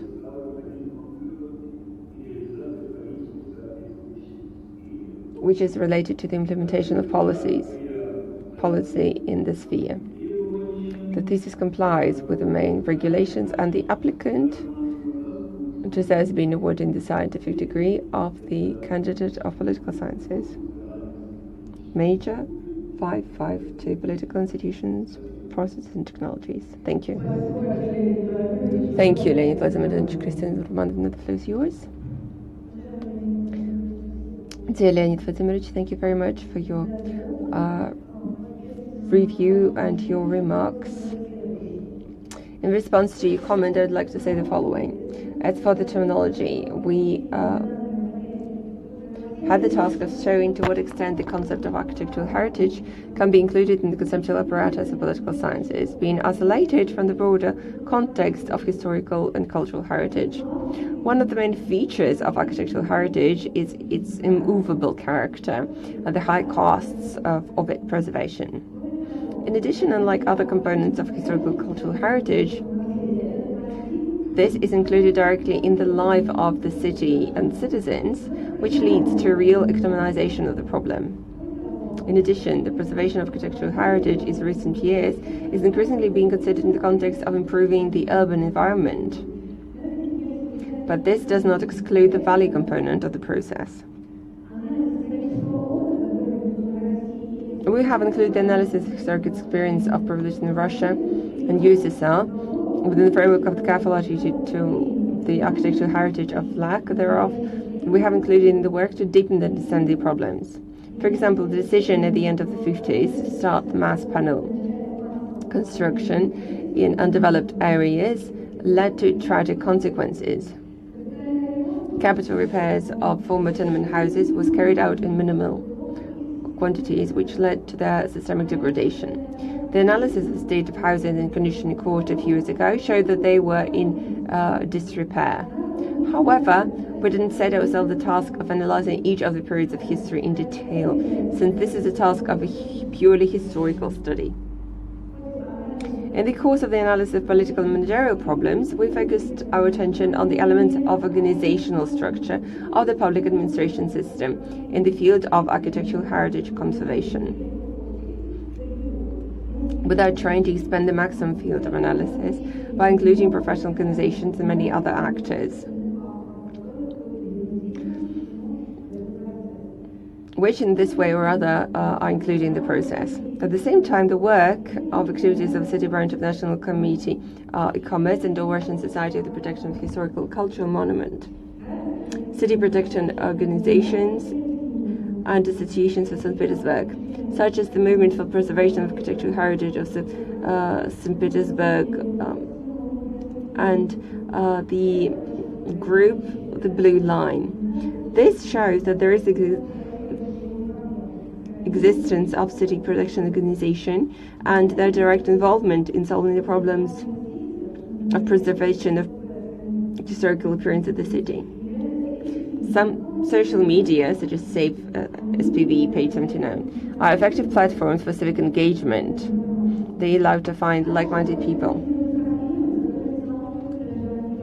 The paper analyzes the problems faced by civil associations, disagreements between authorities and city protection organizations, and they often resolved in court, which is not an efficient way to reach consensus between the parties, but rather destroys potentially possible trusting relationship between them. Without taking into account the opinion of the public and reaching compromise solution, it's impossible to preserve the architectural heritage in St. Petersburg. In the paper, we have proposed a universal model of public administration for the preservation of architectural heritage. Nevertheless, the text of the thesis notes what are the advantages in Petersburg, which has the status of a city of federal significance, and the powers enshrined in the Constitution of the Russian Federation, such as the right to independently enter into competitive interaction, both at the interregional level and the global level. The problem of political dependence of the region and federal centers is highlighted, which doesn't allow to build policy focused on the specifics of the city itself, its capability and unique character. Undoubtedly, a necessary condition for optimizing the public administration system in the field of preserving the architectural heritage of St. Petersburg is the inclusion of civil society institutions in the forms used in Paris and Barcelona, which we give as an example, and which, to one degree or another, are quite applicable in St. Petersburg.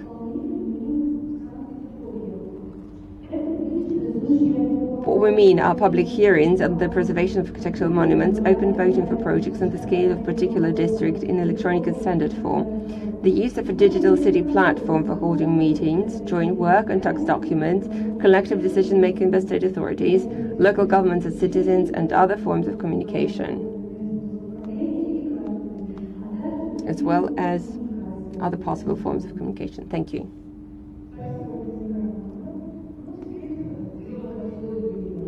Now my review is the final one. Since months, much has been said. Positive aspects of the thesis were outlined and many discursive ideas were mentioned. I'll try to be as brief as possible. Сразу скажу о том, что диссертация для меня была очень интересна, и для меня как I found the thesis highly interesting, and the citizens of Petersburg is valuable, and the pathetics is quite understandable. And the work is scientific research, but as any research, it has a lot of advantages, but certain disadvantages are also present as well. And the things that I'm going to point out are not the flaws of the thesis, but the viewpoint, what can be further done within the framework of this thesis, because the candidate degree is the start of scientific work. It is kind of access into the sphere of science. So my remarks. It is always very interesting to analyze the experience of other countries, and we are all interrelated despite what is going on in the world, and nobody can stop globalization since it is an objective process, and globalization is obvious. Thus, the experience of other countries is of high interest. We will use it and apply it to our conditions and take the aspects that are good for us. But in order to choose the best, it's necessary to know all the experience. And the experience presented in the thesis is highly interesting. But this is not the problem of this only thesis, but that's a tradition, so to say, to analyze only the experience of so-called Western countries.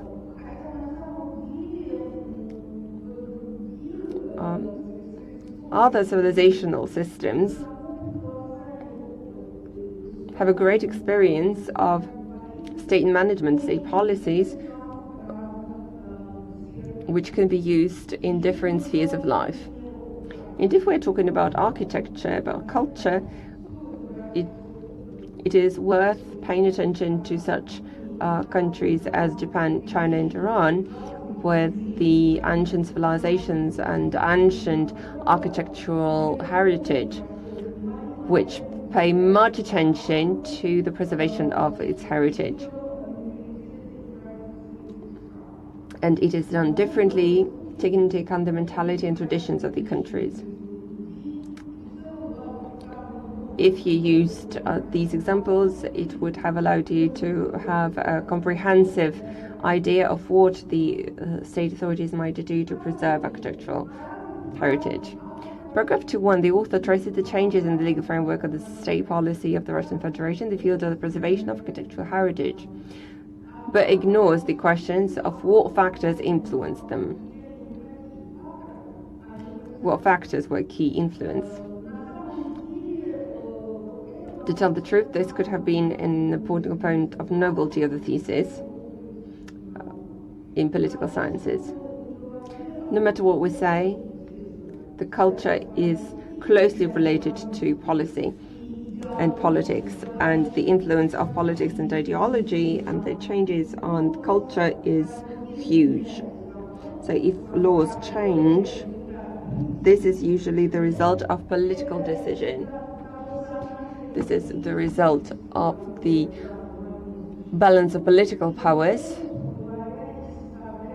and it constitutes the bone marrow of the thesis on political sciences.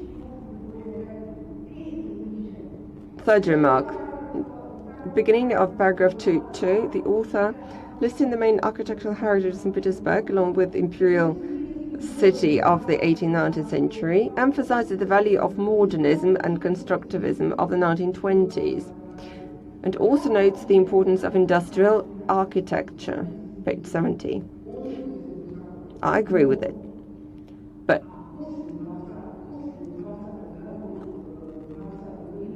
after the 1920s, was there anything built of architectural value? Are there any objects of architectural heritage of the 30s, 80s, or 20th century that should be protected? It's well known, although I'm not a specialist in the area, there are quite heated discussions on the issue. For example, we can talk about the situation with the sport complex on Yuri Gagarin Avenue, which is being demolished, and city protectors and different political parties view the situation differently. So it would be interesting to find out the idea of the author. On page 86, you say that the population of traditional buildings with communal apartments classified as object of architectural heritage is more than 3 million inhabitants. Since there's no link to the source in this case, I'd like to know where you find such a huge figure. More than half of the population of St. Petersburg lives in the objects of architectural heritage with communal apartments. I got some statistics, and according to official data, in Universitetskaya district, about 150 people live in communal countries. In central district, 220,000. And it's here that a greater number of communal apartments and architectural monuments are concentrated. Of course, there is a similar combination in other areas, but nevertheless, most of the townspeople live in the areas of Soviet and post-Soviet new buildings.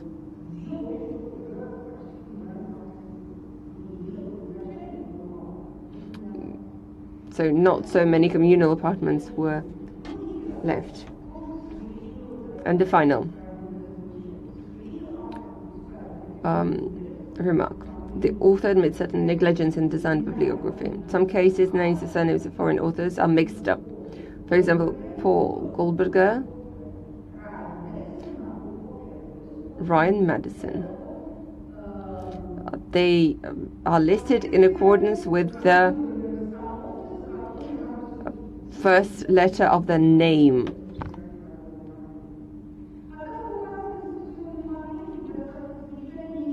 But these remarks do not undermine the positive effect of the research. The thesis on the topic, Development and Implementation of State Policy in the Field of Preservation of Architectural Heritage of a Constituent Entity of the Russian Federation, example Saint Petersburg, complies with the key requirements of the Order of Saint Petersburg State University, November 24th, on the procedure for awarding the scientific degrees at Saint Petersburg State University. The applicant, Paliy, Kristina, Romanovna, has been awarded the scientific degree of the candidate of political sciences, major 5.2, political sciences, institutions, processes and technologies. Clause 11 was not violated. Kristina Romanovna, the floor is yours. Dear Galina Isakovna, thank you very much for your response and your comments. The architectural styles in St. Petersburg are many-sided and have absorbed the best traditions of Italian, Dutch and German architecture. Thus, Peter I gave the canals of Amsterdam and the Roman three beam to the new capital of Russia. The best architects of Europe were invited to build the city. Therefore, the architecture of St. Petersburg is very close to European architecture, which is the reason for studying the experience of specific countries. I agree the experience of Japan, China and Iran in preserving the architectural heritage would be interesting, since they have special building traditions that have developed not only due to culture and religion, but also due to special natural and climatic conditions. Indeed, today Japan and China, along with other European countries, are an example to follow in the state policy of preserving historical traditions and technology. So I'll definitely refer to this experience in the future.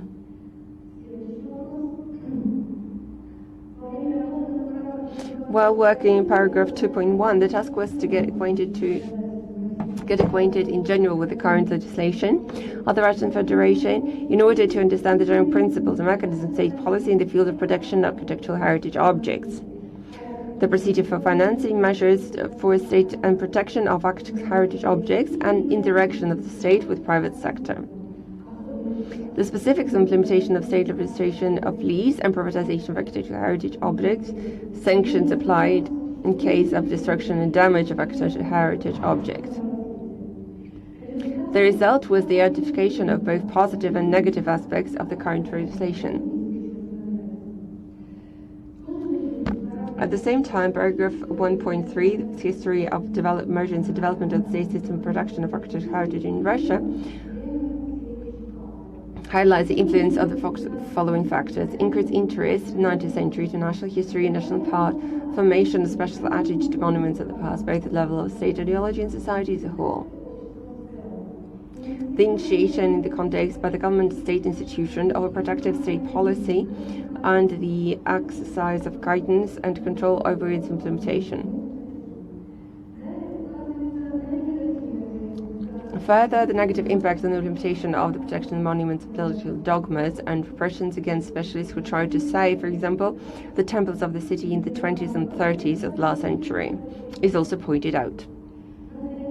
On page 56, it's emphasized that the losses suffered by the city during the Great Patriotic War prompted the creation of a monument protection system and significantly changed the attitude towards the process. However, one of the most powerful negative factors of the period was the lack of funding for all processes in the area, which largely persists at present.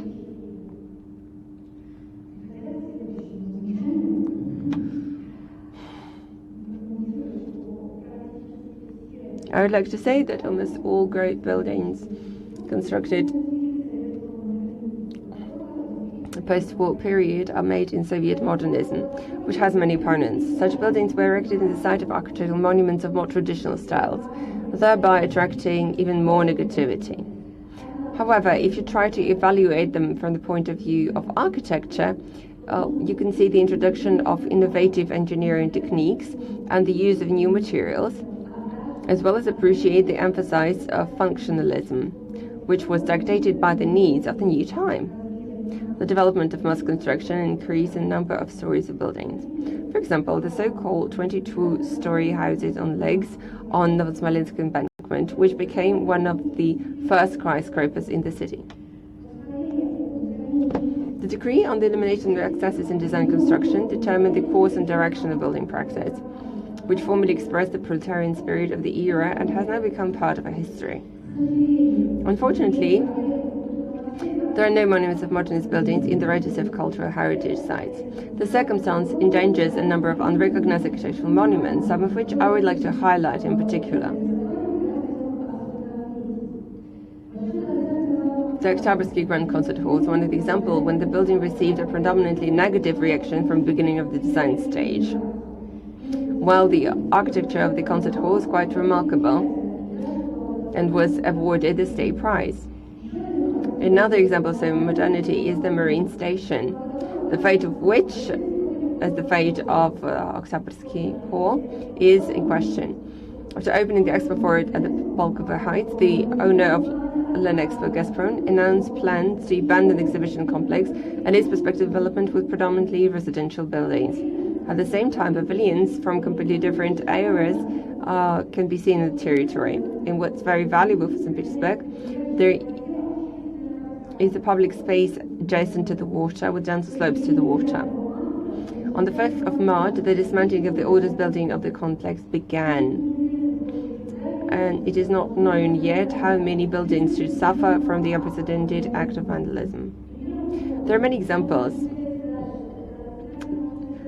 They include the Center for State Institute of Robotics and Technical Cybernetics, the Theatre of the Young Spectator, Smolensk Motor Transport Enterprise.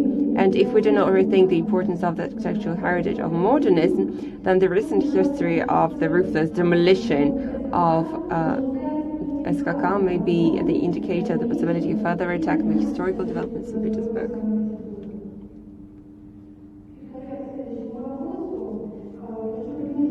As for the fourth question, the wording was not quite exact. In the context, former apartment buildings with a total population of about 3 million were considered. including those living in communal apartments. According to the City Department of Inventory and Real Estate Valuation, the whole total housing in Saint Petersburg includes 10,198 buildings built before 1917. The total population of the houses was calculated at the maximum possible ratio of 300 people per house, which is erroneous. And as your final remark, some mistakes were made in preparing reference materials. Henceforth, I'll be more attentive to the design of the bibliographic record, which includes information about foreign authors. Thank you very much. Thank you, Kristina Romanovna. Dear colleagues, the members of the Dissertation Council, is everyone satisfied with the responses by the applicant?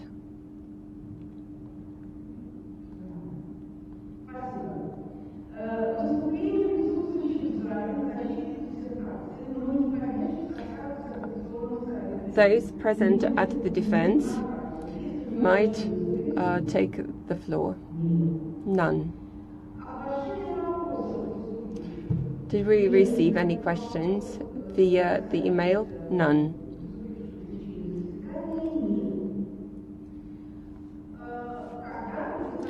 I will give the floor to the scientific advisor, Rebecca Mikhailovna.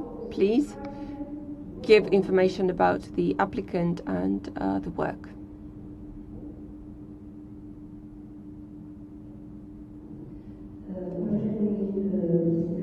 Dear Chairperson, dear members of the Dissertation Council, dear guests present in the hall,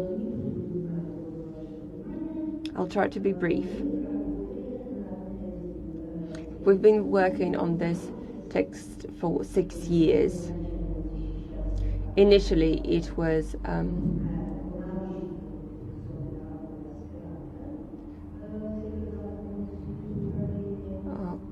qualitative work of a postgraduate student. Then it was worked on, and we presented in the form of a thesis. Between these two stages, Kristina Romanovna paid a lot of attention to the topic of the work. For if we remained within the framework of a more general topic of preservation of a historical and cultural heritage, then the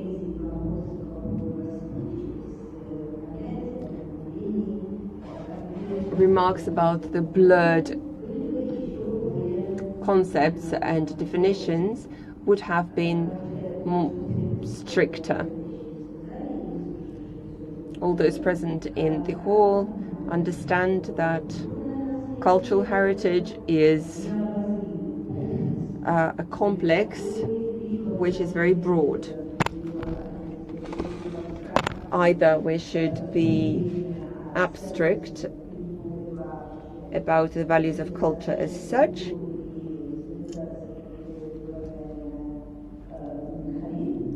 or the interaction of culture and civilization as done in the work by Habib. Or we have to be more specific. This attempt might not have yielded the absolute desired result. As for many remarks, I'm not going to comment on them, but I'd like to note that if a building, a 6-story building, is a monument, then a lift is necessary, because the everyday escalation to the 6th floor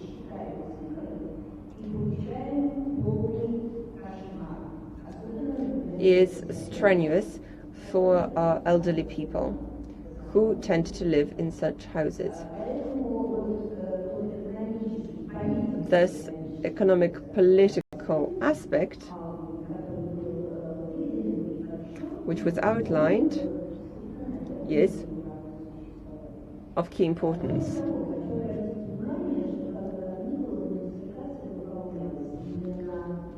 The thesis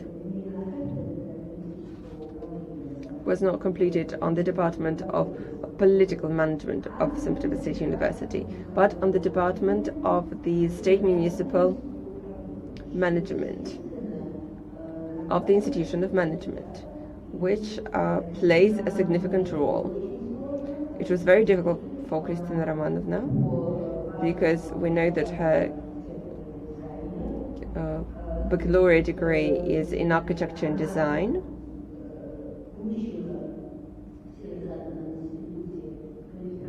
She obtained the qualification of the Bachelor of State and Municipal Management, the Master of Law, and the thesis was completed within the framework of political sciences, which is very positive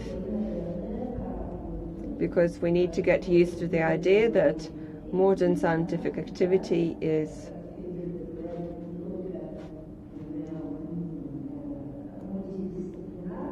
not only multidisciplinary but multi-paradigmal, which in reality means that we have to combine paradigms of different areas of modern science. Kristina Romanovna made huge effort, and her work was labor-intensive and responsible.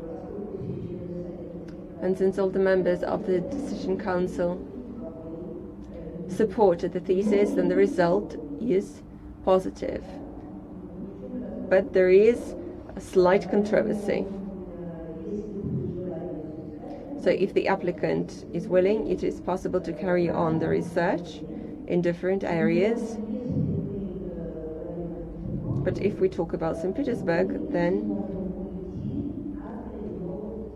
we're going to be able to avoid the key contradiction between the preservation of the architectural image of the city of any period. Well, I would have thrown modernism away. I don't believe that it makes the city beautiful. And the fact that the city is alive. I don't like the corn tower, so to say, but maybe we can't avoid the skyscrapers. I hope that they will not distort the skyline. Thank you very much. Dear colleagues, is there anyone among the members of the Decision Council, among those present at the meeting, willing to take the floor? None. Then I would like to announce the end of our discussion. Prior to announcing the summary, I'd like to ask the members of the Decision Council, to the members of the Decision Council and the candidate and the applicant, any comments about the procedure of the remote of the meeting? I'd like everyone to give their response. No objections, no remarks, none.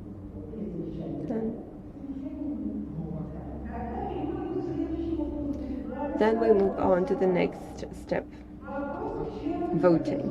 And I'd like to ask the members of the Decision Council, dear colleagues, is it necessary to announce the break prior to the meeting? With muted sound. Do you think that we need such a break to discuss the results of the defense? No, there is no need for such a break because we have voiced all the remarks and the final remarks were also voiced. No, there is no need for the break. I agree with you, colleagues. We continue the meeting.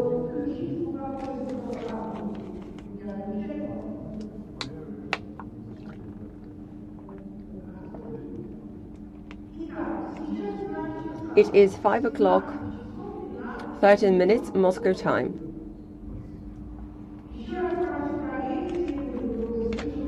Please check if we can see and hear each other well.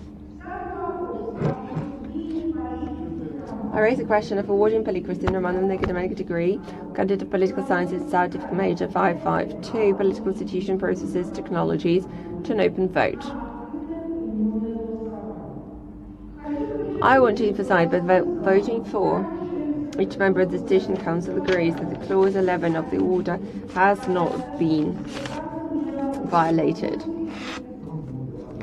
Clause 11 is the following.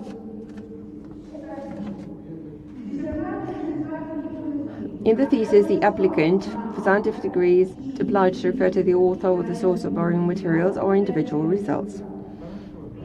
When using the thesis, the results of scientific work performed by the applicant for a scientific degree personally or in co-authorship, the applicant for a scientific degree is obliged to note the circumstance in the thesis.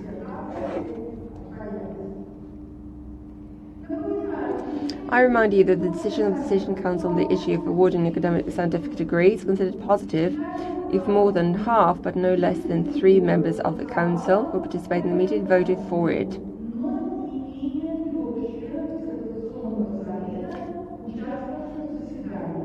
In accordance with paragraph 23 of the procedure. So, Council Member Baranov Nikolai Alexeyevich, your opinion. I vote for awarding the scientific degree. Anna Vladimirovna. I vote for Danilov Alexander Nikolaevich. I vote for Clause 11 was not violated. Thank you. Smorgonov Leonid Vladimirovich. I vote for. And I, the chairperson, Gribanova Kalina Isakovna, vote for awarding the scientific degree of candidate of political sciences. Thus, dear colleagues and guests, I'd like to declare that out of 5 participants in the voting of the Decision Council, 5 voted for, none abstained, and none voted against.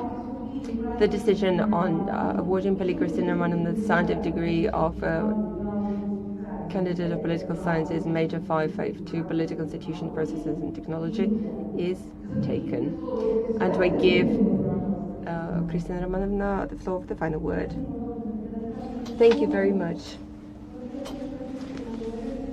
First of all, I would like to say that this is the most important stage of my life. This is the key stage, and I'm very happy that it is happening on the topic that I introduced. For this is the proof of my joint knowledge that I obtained throughout the years, and my education was linked to the preservation of heritage, and my alma mater led me to love architecture and explained how important it is. Also, the institution of management played a significant role in my education, and I understood how interested I am in the political process. And this love and interest formed my attitude towards my thesis. I would like to thank my scientific advisor.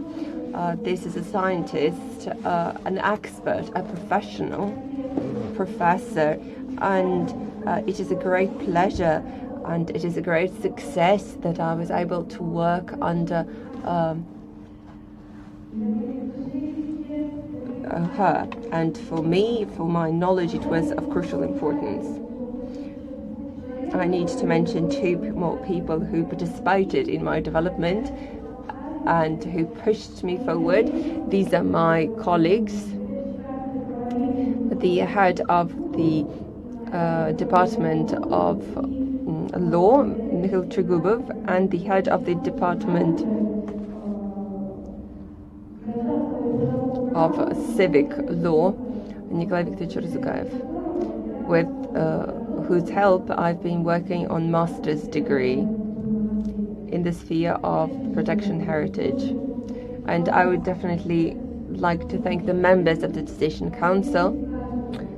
Each of you in particular, because you have become the impetus for my future development. Within the framework of my work, I consider further work in the issue, and your remarks, your comments showed what can be done to improve the results of my work and what is the direction of my further research. Thank you very much for helping me in finding the future direction of my research. And I understand how important it is to provide practical applicability, and as a citizen of the Russian Federation, I need to be practical in my work as well. And also I'd like to thank all the guests, my family, my friends, all those who accompany me and who have supported me throughout the time. Thank you very much. Thank you, Kristina Romanovna. We want to congratulate you on being awarded the Scientific of Constituent Political Sciences. And don't forget that you got this degree at Saint Petersburg State University, which is always open for cooperation with scientists of a different university, not only scientists from all over the world and our country. I declare the meeting closed. Thank you for your participation. Please mute live broadcast and mute the sound.